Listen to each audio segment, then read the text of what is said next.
I never thought the day would come when I'd see these words, accusing me of something I didn't do. Forged documents, designed to destroy everything I built.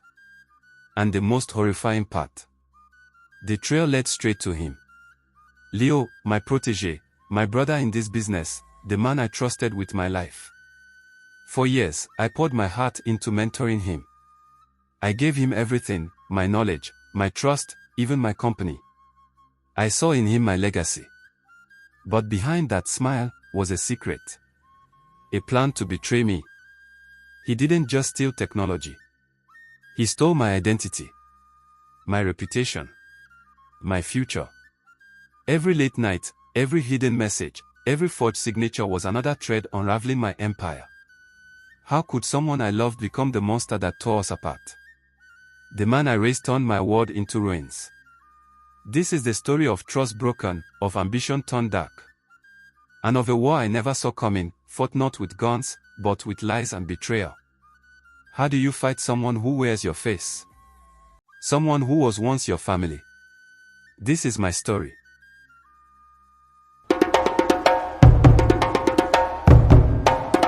My world crumbled when I saw the forged documents. Not just any documents, but ones that implicated me in a massive corporate fraud, all pointing to my most trusted protégé, Leo. The chilling words of the cybersecurity expert still echoed, your core technology has been systematically stolen, and all signs lead to someone internal. My mind reeled. Leo. The brilliant, ambitious young man I had personally mentored, the one I had brought into my company and treated like family. It felt like a physical blow, stealing the air from my lungs. I had envisioned a future where Leo would take over parts of my empire, a legacy built on trust and shared vision. All of it, a cruel illusion. My brother, Daniel, my rock, stood beside me, his face a mask of utter devastation. The silence in my luxurious office was thick, heavy with the weight of Leo's betrayal. I stared at the reports, the damning evidence, trying to reconcile the image of the lawyer, hardworking Leo with the cold, calculating thief described in these files. How could someone I trusted so deeply, someone I had given every opportunity, be capable of such a monstrous act? For years, I had shared everything with Leo, my business strategies, my contacts, my vulnerabilities. He had been my shadow, my confidant, always there, or so I thought. Now, the carefully constructed facade had shattered, revealing a terrifying stranger.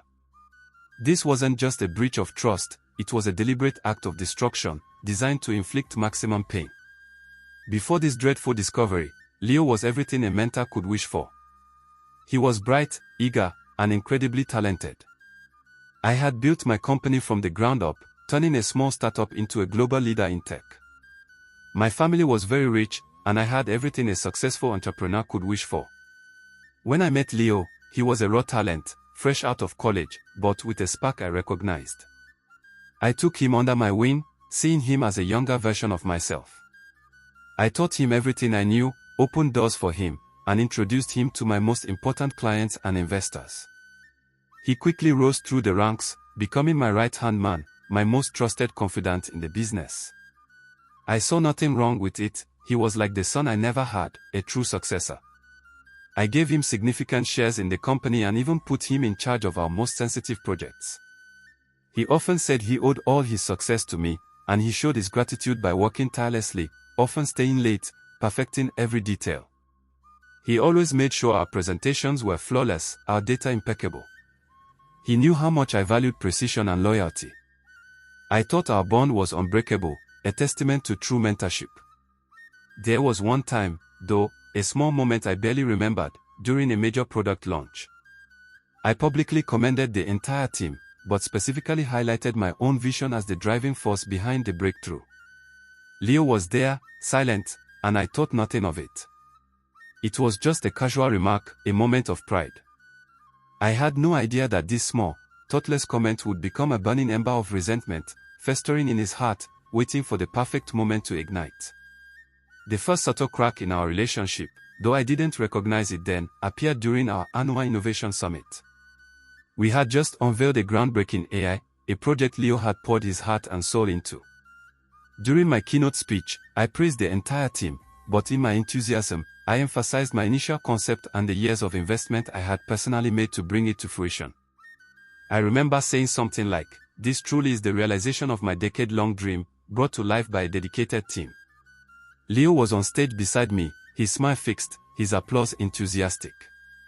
But later, a fleeting shadow crossed his eyes when a reporter asked him about his specific contributions, and I stepped in to answer for him, eager to keep the spotlight on the company's overall success. I thought nothing of it at the time. It was a big moment, and I was just being protective of our brand. But in hindsight, that was the moment the seed of resentment was planted. He had worked tirelessly, often sleeping in the office, to refine my vision. He had poured his intellect and creativity into every line of code, every algorithm. Yet, in that crucial moment of public recognition, he felt diminished, his significant efforts overshadowed by my grand narrative. He kept it hidden, masked by his usual professionalism and unwavering loyalty. He continued to be the perfect protégé, anticipating my needs, executing every task flawlessly. But beneath the surface, a quiet bitterness began to brew, a feeling that no matter how much he achieved, he would always be seen as merely an extension of my success, never an equal. This small, seemingly insignificant slight would become the foundation of his elaborate betrayal. From that moment, the subtle shift in Leo began, though it was imperceptible to me. He continued to be the diligent protégé, but his focus subtly broadened. He started requesting access to more sensitive company data, citing efficiency improvements and comprehensive risk assessments. I, trusting him completely, granted every request. He began planting backdoors in our secure networks, creating hidden access points disguised as system diagnostics. He meticulously copied client databases, intellectual property, and financial records, all under the guise of data backup protocols.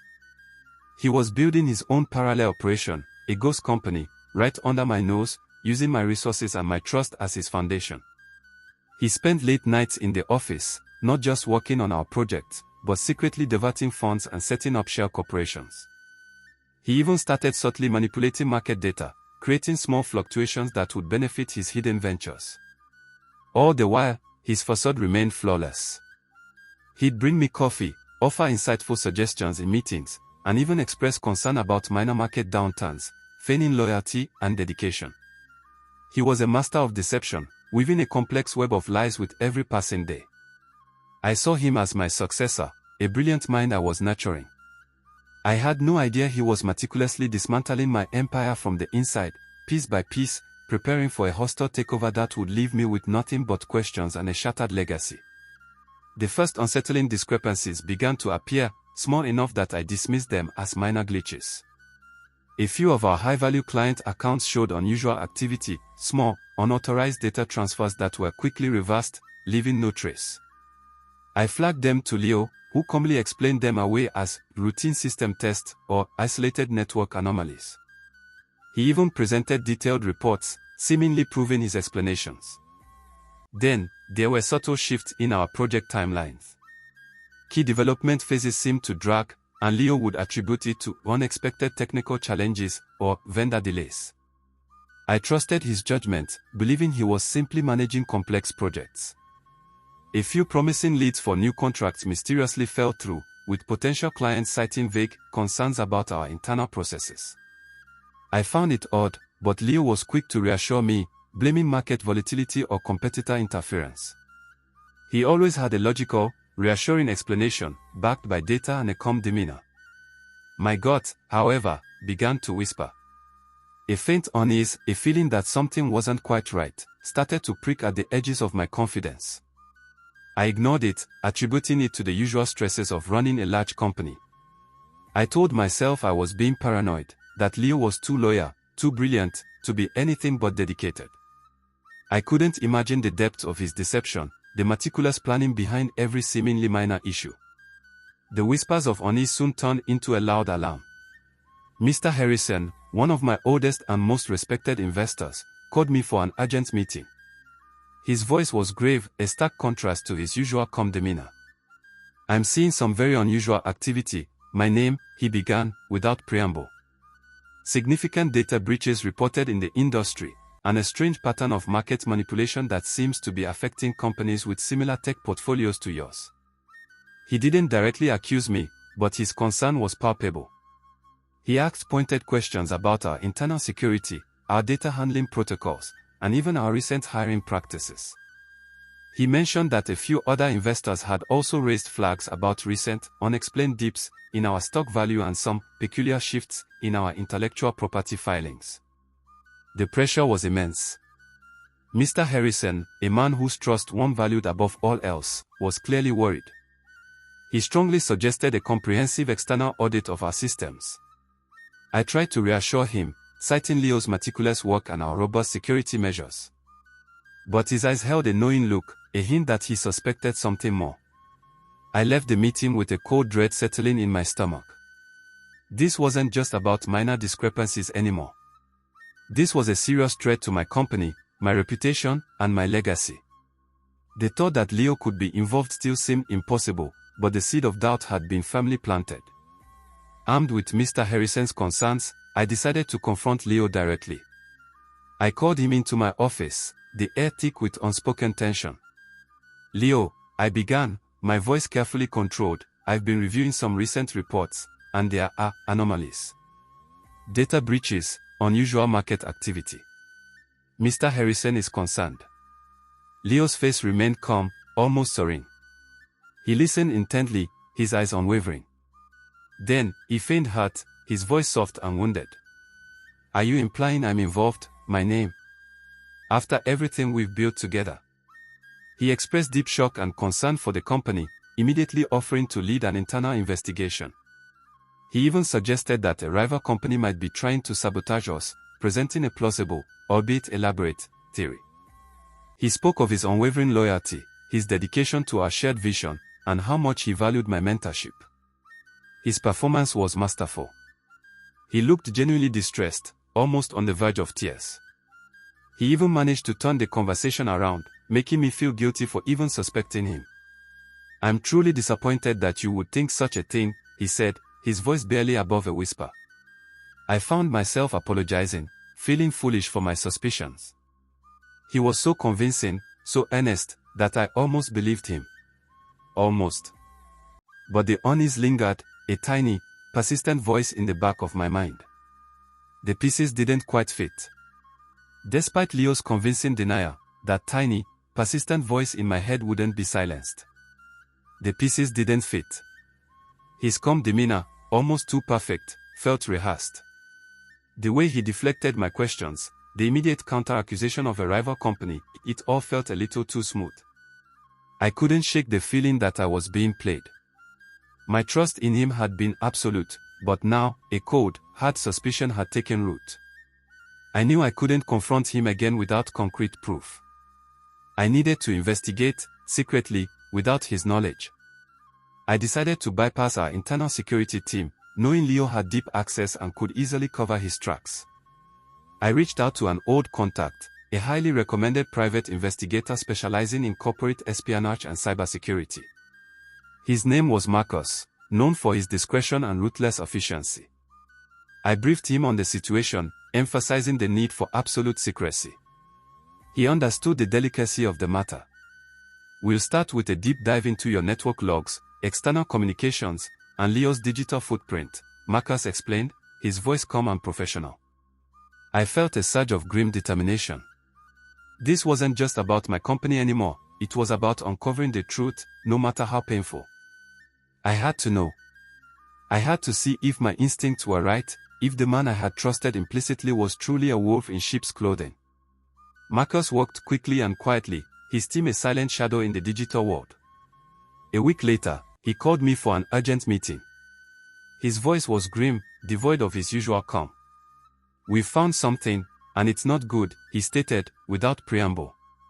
He showed me initial alarming evidence, encrypted communications between Leo and unknown offshore entities, unusual financial transactions linked to shell corporations, and unauthorized access logs that bypassed our main security protocols. "This goes deeper than just data theft," Marcus warned, his eyes serious. "It looks like a systematic dismantling of your company from the inside. And there's a pattern here, a very specific type of corporate espionage.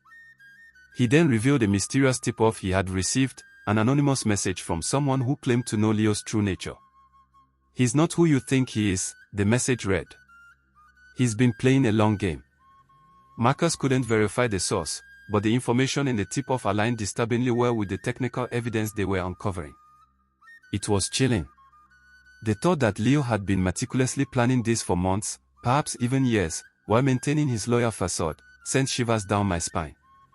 The initial shock of betrayal was now replaced by a cold, calculated anger. This wasn't just about money or technology, it was personal. Leo had actively sought to destroy me. The consequences of Leo's hidden actions began to manifest with brutal speed. Major clients, citing unforeseen circumstances and strategic realignments, started pulling out of lucrative contracts. Projects that were nearing completion suddenly stalled, plagued by inexplicable technical glitches and missing data. Our stock value plummeted, and the media began to buzz with rumors of internal instability and a potential hostile takeover. My company, once a beacon of innovation and stability, was crumbling before my eyes, piece by piece, like a pack of cards. I tried to stem the tide, holding emergency meetings, reassuring investors, and issuing public statements. But it was like trying to catch water with a sieve. The damage was done. Leo, still maintaining his facade, offered his support and expertise, even suggesting drastic cost-cutting measures that would further weaken our infrastructure. He was a master puppeteer, pulling the strings of my company's demise while pretending to be a loyal ally. The glittering world I had built, the empire that was my life's work, was collapsing. I felt a crushing sense of helplessness, watching everything I had worked for crumble before my eyes. Daniel, my brother, couldn't help but notice my growing suspicion of Leo. He wanted to confront me about it, but he feared what would happen if he ever did. He sat there, confused and unsure of what to do, when his phone rang. It was Marcus, the private investigator. "We have everything," he said, his voice grim. "The full picture." Marcus's call was the lifeline I desperately needed. He arrived at my office with a thick file, filled with irrefutable proof. The deeper dive into Leo's activities had uncovered a horrifying web of deceit. There were forged documents, meticulously crafted to shift blame and obscure his tracks. Hidden bank accounts in offshore tax havens, siphoning company funds for months. And a clear pattern of corporate espionage, not just against my company, but against several of our competitors, all orchestrated by Leo. He wasn't just stealing our technology, he was systematically undermining the entire market to benefit his own shadow network. Marcus showed me encrypted messages where Leo discussed his plans with unknown associates, detailing how he would manipulate stock prices and disrupt supply chains. He had even set up a dummy corporation, using a stolen identity, to bid on contracts, effectively stealing business from us. It was a sophisticated, multi-layered operation, executed with chilling precision. The sheer scale of his betrayal was staggering. It wasn't just about greed, it was about power, about control. The man I had nurtured, the protégé I had trusted, was a criminal mastermind. The evidence was overwhelming, leaving no room for doubt. My heart hardened. The time for sorrow was over. It was time for justice. Daniel, my brother, had been a silent observer, watching my company crumble and my spirit wane. When I showed him Marcus's findings, his face turned ashen. He immediately offered to help, his legal background proving invaluable. Together, we meticulously pieced together the full extent of Leo's scheme. It wasn't just corporate espionage, it was a sophisticated network of identity theft and market manipulation.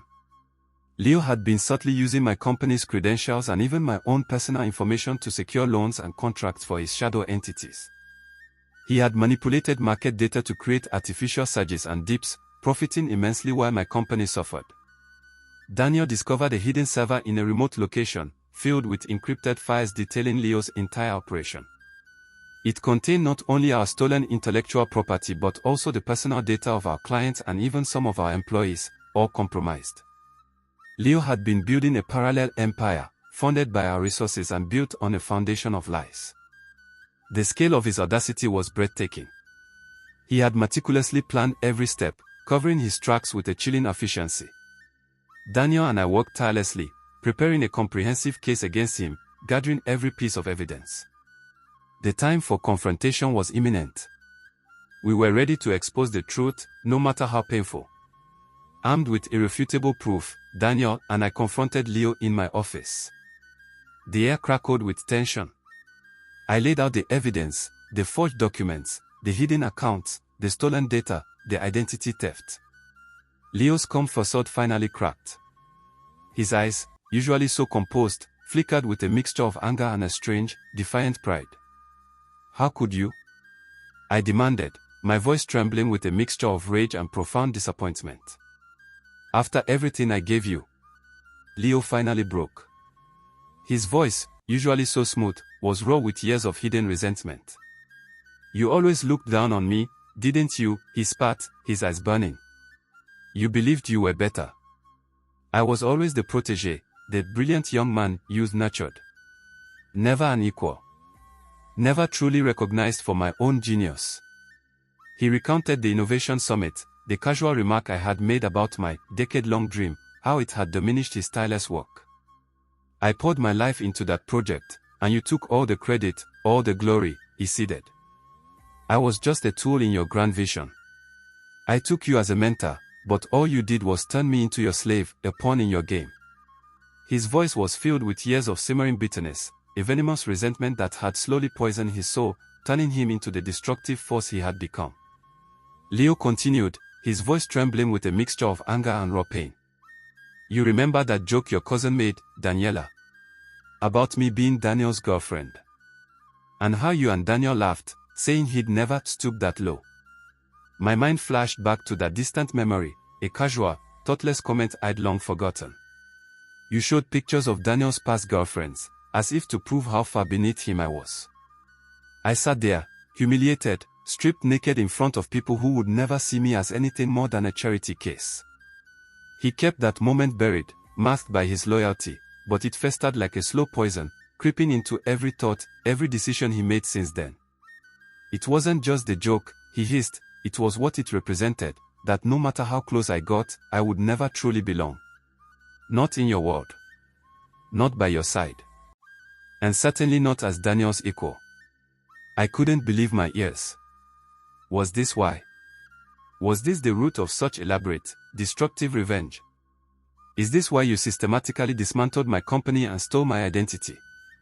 I asked, my voice barely a whisper. Leo laughed, a harsh, humorless sound. "I fooled you all," he said coldly, his voice devoid of any remorse. "I didn't just steal your tech. I used your identity to secure loans, to sign contracts for my own shadow company. You're liable for millions, Daniela. You'll be ruined." Daniel froze in shock, the words echoing like a scream in the silence. "You lied," he whispered, his face pale with horror. Leo laughed, a chilling, triumphant sound that filled the room. "I fooled you all," he repeated, his voice devoid of any form of remorse. Daniel froze in shock, the words echoing like a scream in the silence.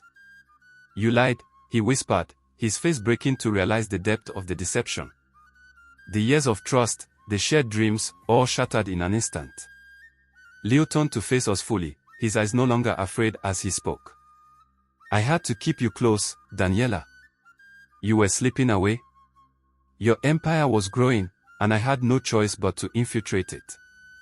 Daniel's knees buckled, and he sank to the ground, staring at the man he had once admired. The man who had wrapped himself in lies and worn betrayal like a cloak. I stood still, watching the wreckage unfold. Daniel, on the other hand, couldn't believe what was happening. "You manipulated us, used our trust, stole our future, for what? Revenge?" he asked Leo. Leo replied, his voice firm, "It was for dignity. I was always the outsider, and you two treated me as such. But as you can see, I have the power to own the stage whenever and wherever I want. Your company ain't yours," he said to me, his eyes burning with a deep-seated hatred. "It's mine now." I couldn't help but ask why he hated us so much, why he had gone to such extreme lengths. For all these years, I knew of Leo's quiet ambition, but never suspected this level of malice. The only time I had subtly questioned his long hours or his intense focus, he had deflected, citing his dedication. So, I decided not to pry any further. Now, in that moment, Leo looked me in the eye and revealed a chilling truth. People like you, he began, his voice laced with venom, who are born into wealth and privilege, who casually dismiss others, do not deserve to breathe the same air that I breathe. He told me that when he was a child, his family had lost everything due to a corporate scandal orchestrated by a powerful, wealthy individual. His parents, once proud and hardworking, were publicly shamed and driven to ruin. He watched them struggle, their dignity stripped away.